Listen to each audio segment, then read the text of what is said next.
বর্ণিত আছে, বনি ইসরাইলের এক মহিলা হযরত মূসা আলাইহিস সালাম এর নিকট এসে বলল, হে আল্লাহর নবী, আমি এক জঘন্য গুনাহ করেছি। অতঃপর তা থেকে আল্লাহর কাছে তওবা করছি। আপনি দোয়া করুন আল্লাহ যেন আমাকে মাফ করে দেন এবং আমার তওবা কবুল করেন। হযরত মূসা আলাইহিস সালাম জিজ্ঞেস করলেন, তুমি কি পাপ করেছো? সে বলল, আমি জিনায় লিপ্ত হয়ে একটি সন্তান প্রসব করেছি এবং তাকে হত্যা করে ফেলেছি।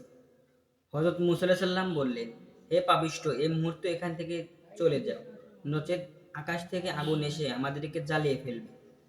মহিলাটি ভগ্ন হৃদয়ে চলে গেল। তখন জিবরাইল আলাইহিস সালাম এসে বলল, হে মূসা আলাইহিস সালাম, আল্লাহ জানতে চেয়েছেন কি কারণে আপনি এ তওবাকারীকে দূর করে দিলেন। তার চেয়ে বড় পাপী কে আপনি জানেন?